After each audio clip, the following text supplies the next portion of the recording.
A very good morning to all. My name is Shagun Goyal and I am your chemistry teacher. Up to now we have covered our first chapter, right? Matter in our surroundings. हमने अपना first chapter complete किया, matter in our surroundings.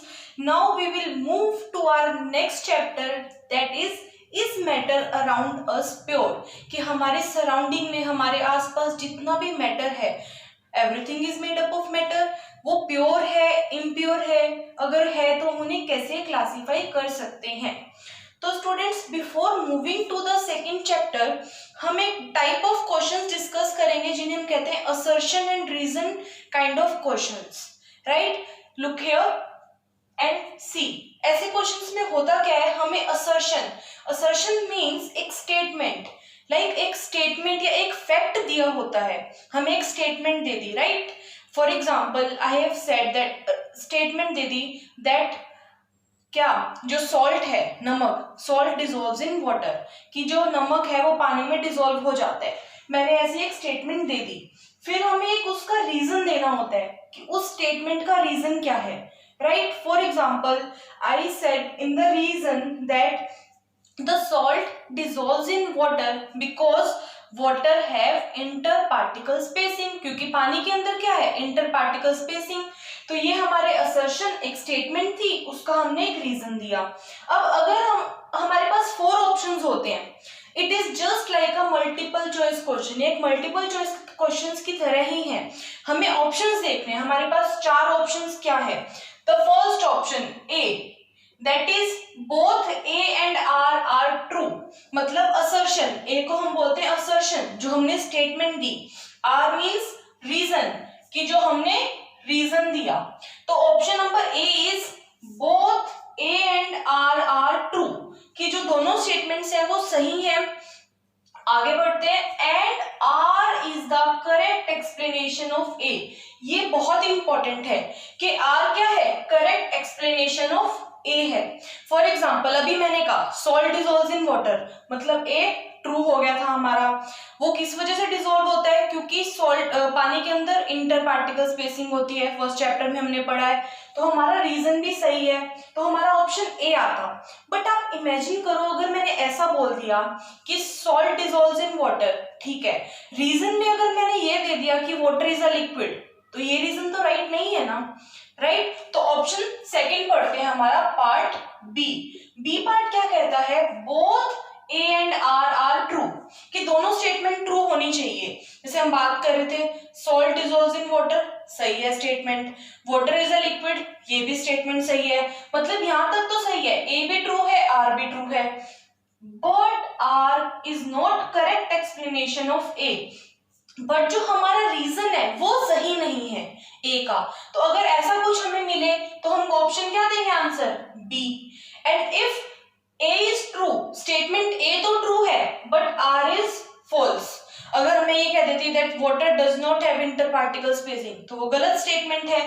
Then C statement आती. अगर हम ये कह देते कि क्या, salt does not dissolve in water, कि नमक पानी में डिजोल्व होता ही नहीं है और पानी एक लिक्विड है, मतलब A statement is false, R is true. तो इस तरह से हमारे पास 4 मल्टीपल चॉइस क्वेश्चंस हैं. आपको इन क्वेश्चंस की बहुत अच्छे से प्रैक्टिस करनी है, क्योंकि जो भी बच्चे आगे कॉम्पिटिटिव एग्जाम्स को टारगेट करना चाहते हैं in future, in your near future, after 10th, like after 12th, तो these kind of questions are very important. तो we will do 3 questions here. हम यहाँ पर 3 क्वेश्चंस अभी सॉल्व करते हैं. Look here, question number first, right? A means assertion. मैंने यहाँ पर असर्शन दे रखी है, एक स्टेटमेंट. स्टेटमेंट क्या है? Camphor disappears without leaving any residue, कि जो कैम्फर है डिसअपियर्स मतलब वो उड़ जाता है, हमें एकदम से दिखता नहीं है. विदाउट लीविंग एनी रेजिड्यू मतलब पीछे कुछ भी नहीं छोड़ता और वो उड़ जाता है. सही है, राइट? हमने पढ़ा है कैम्फर क्या है, एक सब्लिमेट है ना, the substances which undergo sublimation. तो our A statement is true. Camphor undergoes sublimation, ये भी स्टेटमेंट क्या है, ट्रू, क्योंकि कैम्फर सब्लिमेशन शो करता है. अब हमें ये देखना है कि जो सेकंड स्टेटमेंट है, रीजन है, वो इसका सही रीजन है. बिल्कुल सही रीजन है, क्योंकि कैम्फर सब्लिमेशन शो करता है, वो डिसअपियर हो जाता है, direct changes from solid to gaseous state, that is why it does not leave any residue. इस वजह से वो अपना पीछे कोई भी रेजिड्यू नहीं छोड़ता। तो यहाँ पर कौन सा फर्स्ट क्वेश्चन में कौन सा आंसर आएगा? Option number A. Both A and R are true, दोनों स्टेटमेंट सही है, and R is the correct explanation of A, right. Look at the question number second. A assertion statement हमें क्या दी हुई है? स्पंज इज अ सॉलिड, कि sponge एक सॉलिड होता है। अभी यहीं पर ही रुककर चेक करेंगे क्या ये स्टेटमेंट सही है। बिल्कुल सही है, स्पंज एक सॉलिड होता है, राइट। अब हम अपना रीजन चेक करते हैं।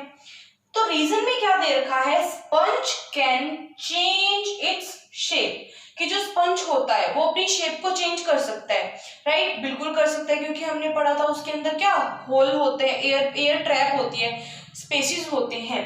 अंडर फोर्स मतलब अगर हम उस पर फोर्स अप्लाई करें, स्क्वीज कर दिया, स्पंज ने अपनी शेप चेंज कर ली, and regain its shape when force is removed. और अगर हम अपना फोर्स वापस रिमूव कर लेते हैं तो वो वापस उसी शेप में आ जाता है।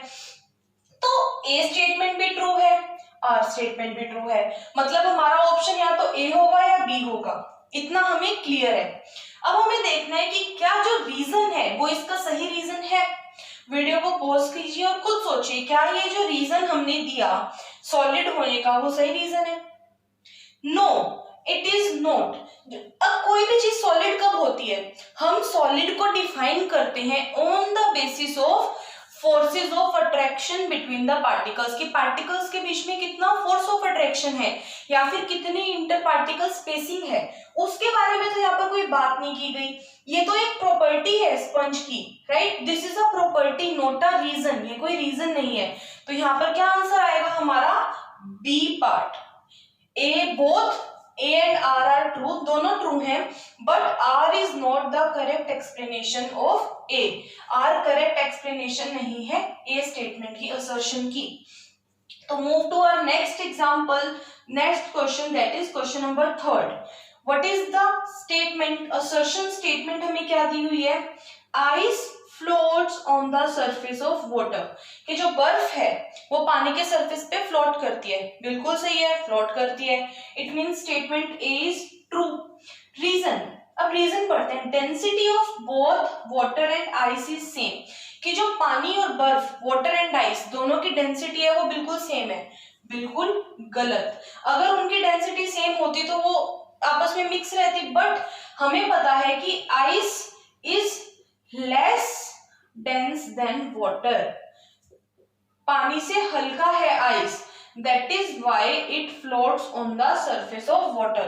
तो यहाँ पर कौन सा ऑप्शन आएगा? A is true but R is false, मतलब हमारा आएगा ऑप्शन नंबर सी। तो here our answer will be C. तो like this we can solve the different questions based on this assertion and reason. Clear? So now move to our next chapter, that is matter around us pure? अब हम अपने surrounding में matter को different forms में देख सकते हैं, right. और हमने बिल्कुल फर्स्ट लेक्चर में, जो हमारा वेरी फर्स्ट लेक्चर था मैटर इन आवर सराउंडिंग्स, उसमें बात की थी हमने क्लासिफिकेशन ऑफ मैटर की। अगर आपको फर्स्ट लेक्चर याद है तो, और उसमें हमने कहा था कि हम जो मैटर है उसे दो कैटेगरीज में क्लासिफाई करते हैं। First on the basis of physical properties, जिसे हमने कहा था फिजिकल क्लासिफिकेशन। क्या कहा था हमने? फिजिकल क्लासिफिकेशन, जो हमने किस में पढ़ा? अपने फर्स्ट चैप्टर में, physical classification of matter on the basis of their physical properties. क्या थी हमारी फिजिकल क्लासिफिकेशन मैटर की? सॉलिड्स, लिक्विड्स एंड गैसेस, ये थी हमारी क्या मैटर की classification on the basis of physical properties. Plasma और बोस-आइंस्टाइन कंडेंसेट भी है, पर जनरली ये तीनों ही हम पढ़ते हैं, हमारा सराउंडिंग में हमें ये तीनों स्टेट्स ही पाई जाती है। अब हम अपने सेकंड चैप्टर में बात करेंगे केमिकल क्लासिफिकेशन की। किसकी? Chemical classification. ये किसके बेसिस पे है? On the basis of their chemical properties, on the basis of their chemical properties. इसके अंदर हम इसको दो कैटेगरीज में हम पढ़ेंगे। First one is pure and second one is impure. Impure को हम मिक्सचर भी बोलते हैं। हम इनका पूरा डिटेल में स्टडी करेंगे। Then this pure elements, pure chemical classified is further classified in elements में और कंपाउंड्स के अंदर। किसमें? एलिमेंट्स एंड कंपाउंड्स में इसे क्लासिफाई किया जाता है। और जो इम्प्योर सब्सटेंसेस होते हैं उन्हें हम क्लासिफाई करते हैं homogeneous and heterogeneous, homogeneous and heterogeneous. पूरा डिटेल में पढ़ेंगे क्या है होमोजीनियस, क्या है हेट्रोजीनियस, प्योर कैसे होता है, इम्प्योर मैटर की क्लासिफिकेशन क्या होती है।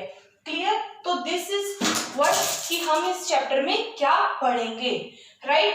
तो अब हम पढ़ते हैं फटाफट से, क्या आते हैं अपनी केमिकल क्लासिफिकेशन पर। केमिकल क्लासिफिकेशन क्या है? केमिकल क्लासिफिकेशन में कि जो हमारा मैटर है, केमिकल क्लासिफिकेशन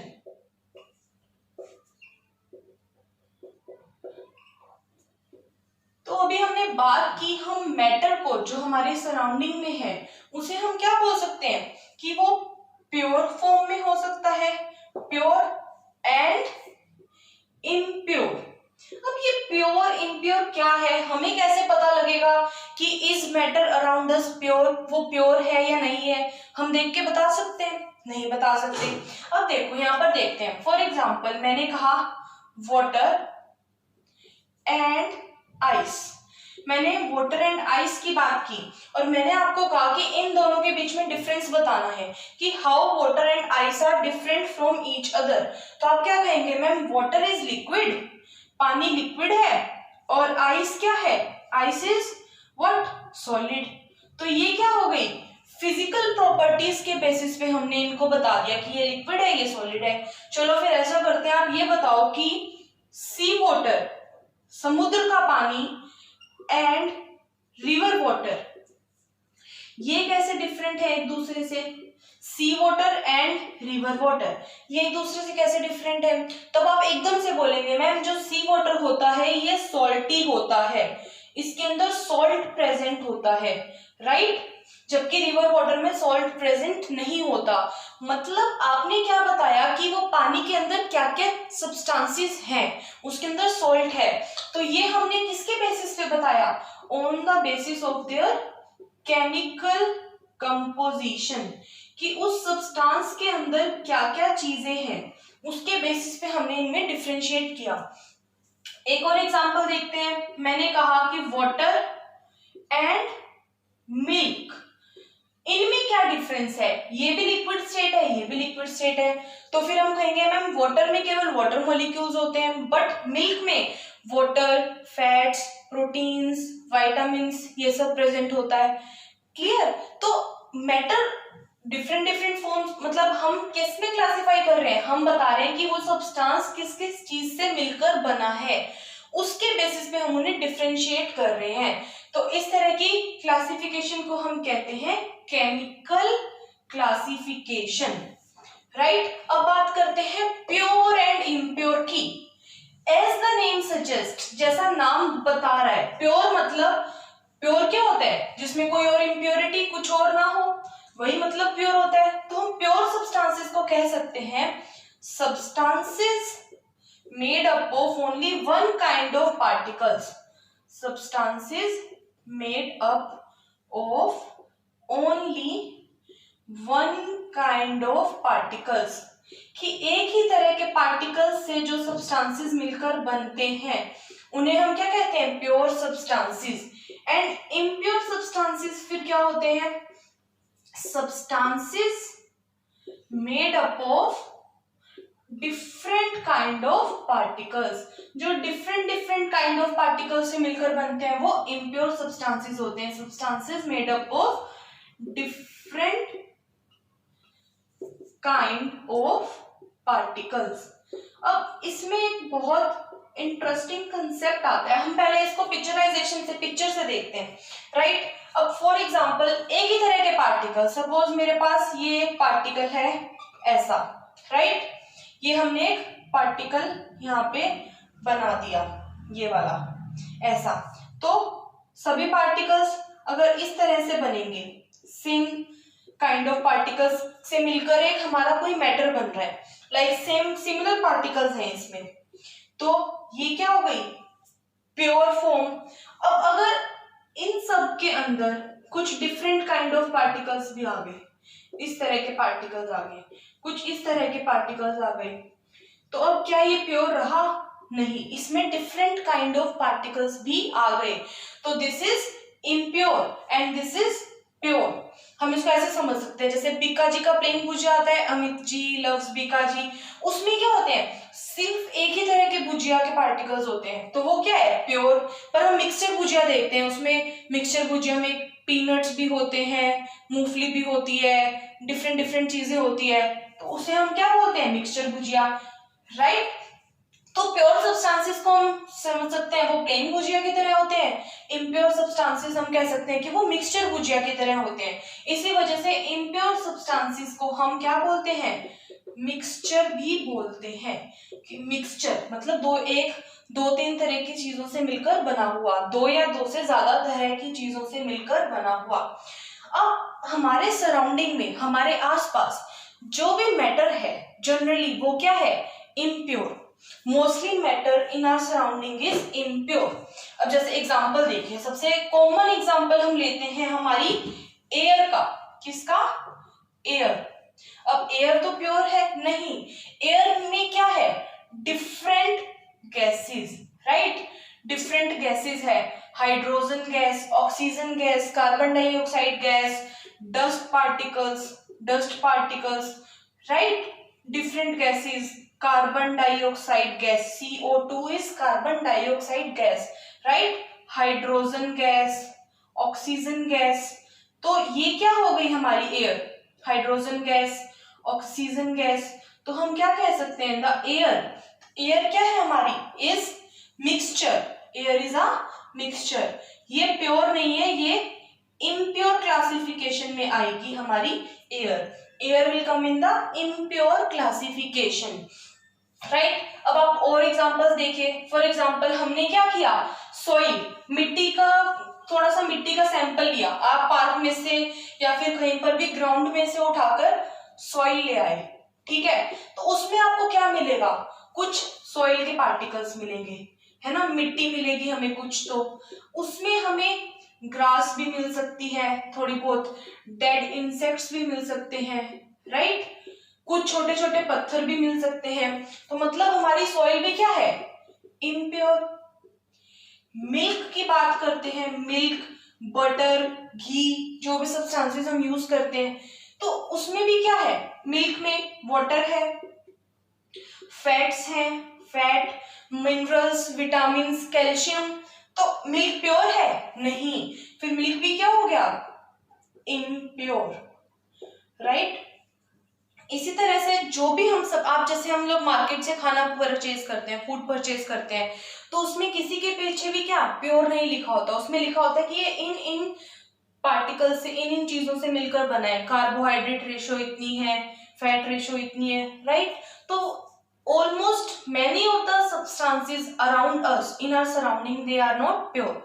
तो क्वेश्चन आता है कि क्या हमारे सराउंडिंग में प्योर सब्सटेंसेस है ही नहीं, है ना, कि अगर हमने कहा कि ऑलमोस्ट सारे के सारे क्या है, इम्प्योर मैटर है हमारे अराउंड, तो क्या प्योर मैटर हमारे अराउंड, हमारी सराउंडिंग में नहीं है, बिल्कुल है, प्योर सब्सटेंसेस डू एग्जिस्ट। तो हम पढ़ते हैं सबसे पहले समझने के लिए कि किस तरह के प्योर सब्सटेंसेस होते हैं।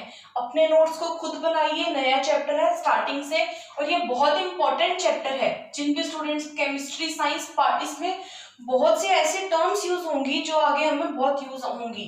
प्योर सब्सटेंसेस, अब हम समझते हैं प्योर सब्सटेंसेस होते क्या हैं, समझना स्टार्ट करते हैं। सबसे पहले डिफाइन करते हैं इनको। अभी हमने देखा था सब्सटेंसेस, कौन से substances, made up of same kind of particles, जो एक ही तरह के पार्टिकल से मिलकर बने हों उन्हें हम क्या कहते हैं, pure substances, and can not be separated into other substances, मतलब हम उनसे कोई और सब्सटेंस नहीं सेपरेट कर सकते। जैसे अगर हम सॉल्ट, नमक के पानी को बॉईल करेंगे, उबाल देंगे, तो पीछे सॉल्ट बच जाएगा, वो एक डिफरेंट मैटर है। इस तरह से प्योर सब्सटेंसेस से हम कुछ और नहीं निकाल सकते। And can not be separated into substance into other substances, कोई और अदर सब्सटेंस हम इनसे नहीं बना सकते into other substances by any physical methods, कोई भी फिजिकल मेथड से। हम आगे भी इस चैप्टर में फिजिकल मेथड्स भी पढ़ेंगे, physical methods, chemical methods, right. तो प्योर सब्सटेंसेस कौन से हैं, substances made up of same kind of particles, जो एक ही तरह के पार्टिकल से मिलकर बने हो, उन्हें हम सेपरेट नहीं कर सकते कोई और नया सब्सटेंस बनाने के लिए। जैसे सॉल्टी वाटर है, नमक का पानी उबालेंगे नमक रह जाएगा, मतलब वो प्योर नहीं है, वो इम्प्योर है, राइट। अब देखते हैं कौन कौन से सब्सटेंसेस प्योर हैं। सबसे पहले प्योर सब्सटेंसेस को आगे कंटिन्यू करने से पहले यहाँ पर 2-3 टर्म्स लेंगे। एटम क्या है, पिछले चैप्टर में पढ़ा था, क्या है, स्मॉलेस्ट यूनिट, हमारी स्मॉलेस्ट यूनिट, जिससे क्या मैटर बना है, of which matter is made up of, आप कर सकते हो। फिर एटम के बाद एक टर्म आती है बच्चों, मोलिक्यूल। क्या टर्म आती है, मोलिक्यूल। अब ये मोलिक्यूल क्या है, राइट। अब एग्जांपल से समझते हैं। यहाँ पर ये सपोज एक हाइड्रोजन एटम है, दिस इज हाइड्रोजन एटम, ये ऐसे मैंने एक हाइड्रोजन एटम दिखा दिया। बट जो हाइड्रोजन गैस होती है, कौन सी गैस, हाइड्रोजन गैस, वो सिर्फ एक हाइड्रोजन एटम नहीं होता। होता क्या है हाइड्रोजन गैस में, 2 हाइड्रोजन के एटम्स आपस में एकदम जुड़े हुए होते हैं, उनके बीच में बॉन्ड होता है, वो जुड़े हुए हैं, वो अलग अलग नहीं है, राइट। अब अगर इनको इन दोनों पार्टिकल्स को मूव भी करना है तो ये दोनों एक साथ मूव करेंगे, मतलब ये एक साथ जुड़े हुए हैं। हमने इनको फेविकोल से चिपका रखा है। कैसे एटम्स जुड़ते हैं वो अपना 3rd चैप्टर आएगा, एटम्स एंड मॉलिक्यूल्स, उसमें अच्छे से पढ़ेंगे। अभी के लिए आप इतना समझिए कि इस हाइड्रोजन एटम को इस हाइड्रोजन एटम से चिपका रखा है, फेविक्विक से चिपका रखा है, अलग नहीं हो सकते, क्लियर। तो ये दोनों चिपक कर क्या बन गए, एक मॉलिक्यूल बन गए। क्या बन गए, ये एक मॉलिक्यूल। तो मॉलिक्यूल को हम कैसे डिफाइन करेंगे, एटम्स कंबाइन करते हैं टू मेक मॉलिक्यूल्स, उनसे मिलकर क्या बनते हैं, मॉलिक्यूल्स बनते हैं। जैसे हमारे सराउंडिंग में हमने देखा है वाटर का केमिकल फॉर्मूला क्या होता है, हम अगर आपने पढ़ा हो तो H2O, मतलब एक ऑक्सीजन के मॉलिक्यूल एटम पे, ये ऑक्सीजन का एक एटम है, पे 2 हाइड्रोजन के एटम चिपके हुए हैं ऐसे, तो ये क्या हो गया, एक वाटर मॉलिक्यूल। क्या हो गया, ये एक वाटर का मॉलिक्यूल हो गया। हम इसको वाटर एटम नहीं बोलेंगे, आप ध्यान से समझिए, हम इसे वाटर एटम नहीं बोलेंगे। एटम होता है स्मॉलेस्ट यूनिट। अब इस पानी में से भी हम एक H और एक O, इन तीनों से मिलकर पानी बना है, वाटर बना है, तो वाटर मॉलिक्यूल। पर ये वाटर मॉलिक्यूल आपस में चिपका हुआ है, यहाँ पर ये फेविक्विक का जोड़ है, ये अलग अलग नहीं है, ये आपस में चिपका हुआ है। कार्बन डाइऑक्साइड गैस, कौन सी गैस, कार्बन, नोट कर लीजिए, आप वीडियो को पॉज कीजिए, नोट कीजिए, then we will move, right the definition first. Carbon dioxide gas, carbon dioxide gas, हम जो गैस एक्सहेल करते हैं, बाहर निकालते हैं, कार्बन डाइऑक्साइड गैस, फॉर्मूला क्या होता है इसका, CO2, मतलब इसमें 1 कार्बन एटम, एक carbon atom plus 2 oxygen atom आपस में चिपके हुए हैं या वो जुड़े हुए हैं। तो हम इसको कैसे बना सकते हैं, कार्बन ऑक्सीजन, ये ऑक्सीजन, इस तरह से ये चिपके हुए हैं, तो ये भी क्या हो गया, कार्बन डाइऑक्साइड, ये एक मॉलिक्यूल हो गया। ये एटम नहीं है, अब ये एक मॉलिक्यूल है, राइट। एटम समझ आ गया क्या होता है? एटम अगर होगा सिर्फ ये कार्बन का एटम, ये एक एटम है। ऑक्सीजन का atom, this is an atom. Hydrogen atom, this is an atom. But अगर हम इनको कंबाइन कर दें, ऑक्सीजन गैस, जो गैस हम इनहेल करते हैं, सांस हम लेते हैं, कौन सी गैस लेते हैं? Oxygen gas. तो वो सिंगल ऑक्सीजन एटम नहीं होता ऑक्सीजन गैस में, O2, दो ऑक्सीजन एटम आपस में चिपके हुए हैं, तो ये क्या हो गया? Oxygen molecule.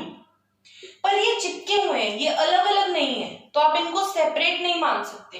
अब बात करते हैं प्योर कौन से हैं और इम्प्योर कौन से हैं। ठीक है, प्योर की बात करते हैं और इम्प्योर समझते हैं। सबसे पहले थ्योरी नहीं, आपने थ्योरी से रट्टा नहीं मारना कि ये प्योर है ये इम्प्योर है। आगे हम एलिमेंट्स पढ़ेंगे, कंपाउंड्स पढ़ेंगे, तो हमें क्रैमिंग नहीं करनी है।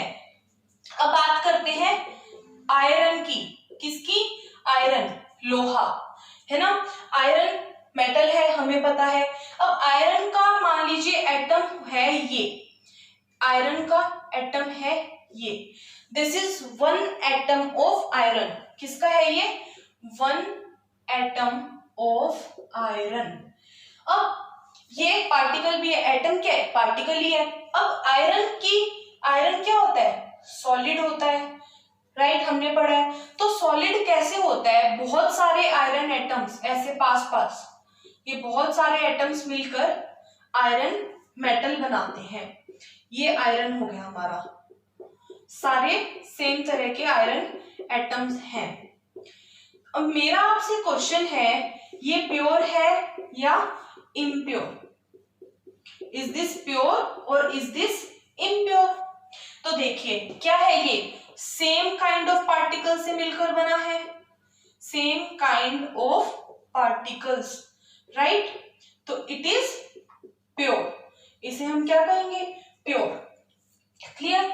अब बात करते हैं सपोज ऑक्सीजन गैस की, O2।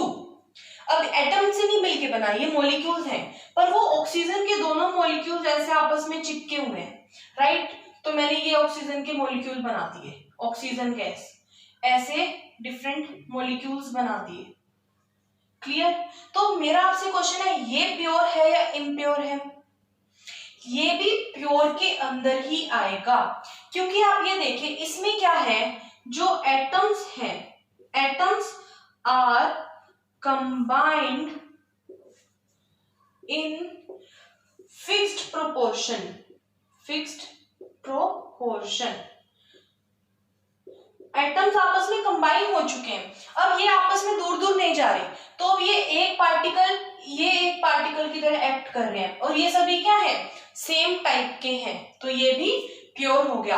अगर इस ऑक्सीजन में मैं एक सिंगल ऑक्सीजन एटम डाल दूं, ये मेरा सिंगल ऑक्सीजन एटम है, अगर मैं ये डाल दूं, मतलब ऑक्सीजन O2 भी है प्लस ऑक्सीजन भी है, तब ये इम्प्योर हो जाएगा। बट जब सिर्फ और सिर्फ ऑक्सीजन गैस है, तब ये क्या है? हमारी प्योर। कौन सी क्लासिफिकेशन में आएगा ये?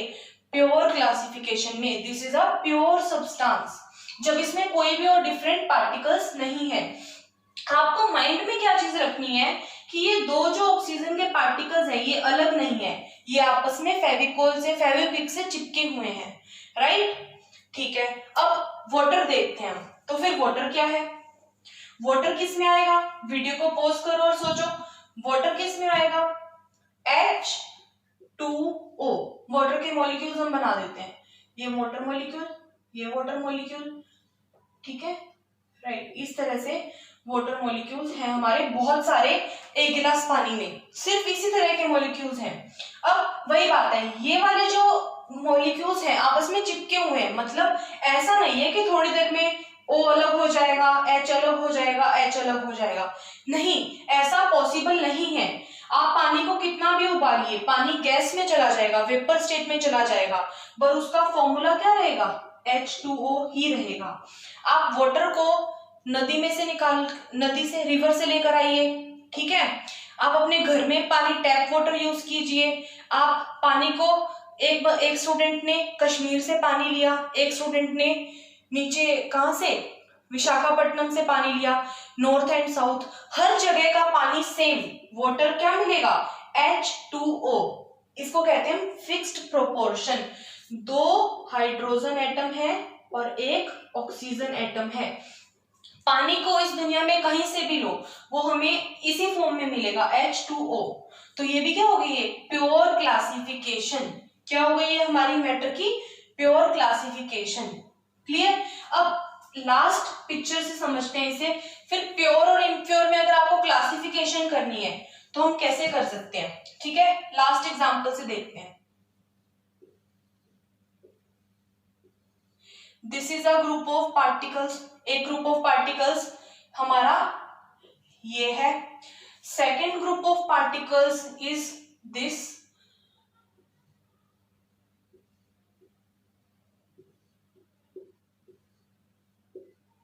And third group of particles है हमारा कुछ इस तरह से, ठीक है।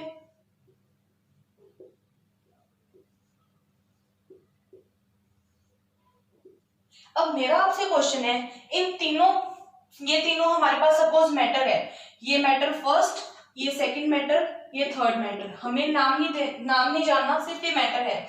मेरा क्वेश्चन है, इनमें से प्योर क्लासिफिकेशन में कौन सा आएगा और इम्प्योर में कौन सा आएगा।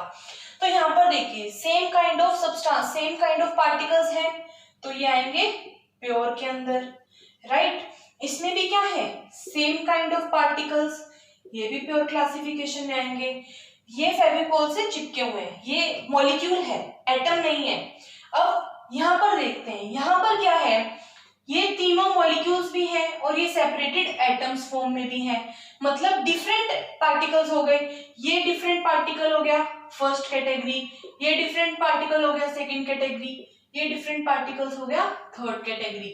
तो this is the impure form of matter, ये मैटर की इम्प्योर फॉर्म है, ये प्योर नहीं है। तो ऐसे हमें पता लगता है प्योर कौन सा है और इम्प्योर कौन सा है। प्योर मतलब जो सेम तरह के पार्टिकल्स से मिलकर बना हो, सेम तरह के पार्टिकल्स हो। क्लियर। अब लास्ट टॉपिक इस लेक्चर में हम बात करेंगे, बिल्कुल लास्ट, कि प्योर की क्लासिफिकेशन। हमने स्टार्टिंग में बात की थी कि जो प्योर सब्सटेंसेस होते हैं, हमारे प्योर सब्सटेंसेस, उन्हें हम 2 कैटेगरीज में क्लासिफाई करते हैं। अब बिल्कुल इजी है, अगर आपने पहले वाला चीज समझ ली, एटम क्या होता है, मॉलिक्यूल क्या होता है, राइट, एटम्स, मॉलिक्यूल्स, ठीक है, प्योर सब क्लासिफिकेशन में हम कैसे देखते हैं, प्योर क्या है, इम्प्योर क्या है, तो फिर आपको एलिमेंट्स एंड कंपाउंड्स समझने में ज्यादा प्रॉब्लम नहीं आएगी। क्लासिफाई करते हैं हम एलिमेंट्स में और कंपाउंड्स में। सबसे पहले डेफिनेशन देखेंगे एलिमेंट्स की। एलिमेंट समझ आ गया तो कंपाउंड अपने आप समझ आ जाएगा, and it is very simple. तो कैसे एलिमेंट्स क्या होते हैं, सब्सटेंसेस, ऐसे substances made up of same kind of atoms and that's it। इतनी ही डेफिनेशन है मेनली एलिमेंट की। यहाँ पर मेन ध्यान रखने वाली बात क्या है, हमने यहाँ पर पार्टिकल नहीं बोला, हमने यहाँ पर एटम बोला है, कि ऐसे सब्सटेंसेस जो सेम काइंड ऑफ एटम से मिलकर बने हों। एटम्स उनमें क्या होने चाहिए, बिल्कुल सेम होने चाहिए। कंपाउंड्स को कैसे डिफाइन करेंगे फिर, सब्सटेंसेस मेड अप ऑफ, ये किनसे मिलकर बने हैं, made up of different elements, जो डिफरेंट एलिमेंट से जुड़कर मिले हों, बाय कंबाइनिंग टुगेदर, एक दूसरे से जुड़कर, in fixed proportions, in fixed proportions. तो मेन हमें बेसिकली देखो, यहां पर इतनी डेफिनेशन देखते हैं। एलिमेंट्स क्या है, substances made up of same kind of atoms, जो एक तरह के एटम्स से मिलकर बने हो वो एलिमेंट्स। और कंपाउंड्स क्या है, जो एलिमेंट्स से मिलकर बने हो, जो इनसे मिलकर बने हो वो क्या है, कंपाउंड। तो अगर हम एलिमेंट समझ लेंगे तो कंपाउंड अपने आप समझ आ जाएगा। अब करना शुरू करते हैं। मेरे पास ये एक हाइड्रोजन एटम है। क्या है ये, एटम, मॉलिक्यूल नहीं है। अगर इसके साथ में दूसरा एटम रख दिया, अभी भी ये एटम है। मॉलिक्यूल बनने के लिए क्या जरूरी है, इनको आपस में चिपकना जरूरी है। मॉलिक्यूल ये है कि अगर ये आपस में चिपक गए, तो अगर मैं बहुत सारे हाइड्रोजन एटम्स को ऐसे एक साथ ले लूं, ठीक है, तो ये क्या बन जाएंगे, सब एक मैटर बना हमारा। हाइड्रोजन किससे मिलकर बना है, सेम काइंड ऑफ एटम से, तो ये क्या हो जाएगा हमारा एलिमेंट। ये भी एक एलिमेंट हो गया। अब बात करते हैं बहुत सारे हाइड्रोजन गैस की। ये मतलब ये किससे मिलकर बनी है, मॉलिक्यूल्स से, राइट। डिफरेंट हाइड्रोजन मॉलिक्यूल से मिलकर हमारे क्या बनी हुई है, ये हाइड्रोजन गैस। ये हमारी हाइड्रोजन गैस है। अब इसमें देखो क्या सेम काइंड ऑफ एटम्स है, ये तो मॉलिक्यूल्स है ना, these are molecules of hydrogen. But ये हाइड्रोजन के मॉलिक्यूल्स में है तो दोनों H ही ना। ऐसा तो नहीं है कि इनके बीच में ऑक्सीजन आ गया हो या इनके बीच में कोई और एलिमेंट आ गया हो, कोई और नहीं ना। तो इन्हें हम कहते हैं, इसे हम कहेंगे क्या, we will call this, you can write down first, pause the video and write down। तो ये क्या है हमारा, ये वाला diagram, first diagram, this is our element. कौन सा एलिमेंट है, एलिमेंट ऑफ हाइड्रोजन एलिमेंट। कौन सा एलिमेंट है ये हमारा, हाइड्रोजन, सिंगल एटम से मिलकर बने हैं। और इन्हें हम कहेंगे molecules of element, molecules of elements. हैं ये भी एलिमेंट्स ही, क्योंकि अल्टीमेटली बिने तो same he kind of atoms है ना, है इनमें एटम सेम, हाइड्रोजन एटम ही है। अब बात करते हैं वाटर की, H2O। किसकी बात करेंगे, वाटर की। अब वाटर किससे मिलकर बना है, ऑक्सीजन एटम से भी और हाइड्रोजन एटम से भी, ऑक्सीजन एटम से, हाइड्रोजन एटम से। तो क्या ये एलिमेंट में आएगा, एलिमेंट की डेफिनेशन देखिए वापिस से, same kind of atoms, atoms बिल्कुल सेम होने चाहिए, पर क्या ये सेम है, नहीं। यहाँ पर हाइड्रोजन एटम भी मिल है वाटर के अंदर और ऑक्सीजन एटम भी है। तो ये हमारे वाटर मॉलिक्यूल्स जो हैं, मॉलिक्यूल्स जो है वाटर के, ये आएंगे एलिमेंट के अंदर नहीं आएंगे। अब ये दो डिफरेंट एलिमेंट्स से मिलकर बने हैं। हाइड्रोजन, हाइड्रोजन भी एक एलिमेंट ही है, ऑक्सीजन, ऑक्सीजन भी एक एलिमेंट है। तो ये दो डिफरेंट एलिमेंट्स से मिलकर बने हैं। डेफिनेशन एलिमेंट की, कंपाउंड की देखी थी हमने कि जो डिफरेंट एलिमेंट्स से मिलकर बने हों और एक साथ जुड़े हों फिक्स्ड प्रोपोर्शन में। पानी में क्या है, हमेशा क्या रहेगा, 2 हाइड्रोजन 1 ऑक्सीजन। तो ये क्या है, क्लासिफिकेशन ऑफ कंपाउंड। क्या है ये, कंपाउंड की क्लासिफिकेशन। इस लेक्चर में हमने अब क्या देखा, प्योर सब्सटेंसेस कौन से होते हैं, इम्प्योर सब्सटेंसेस कौन से होते हैं। Then we studied the some detailed description of the pure substances. अगले लेक्चर में एलिमेंट्स और कंपाउंड्स, इनके डिफरेंट प्रॉपर्टीज को और अच्छे से पढ़ेंगे। तब तक नोट्स को बनाते रहिए। Stay home, stay safe. Thank you so much.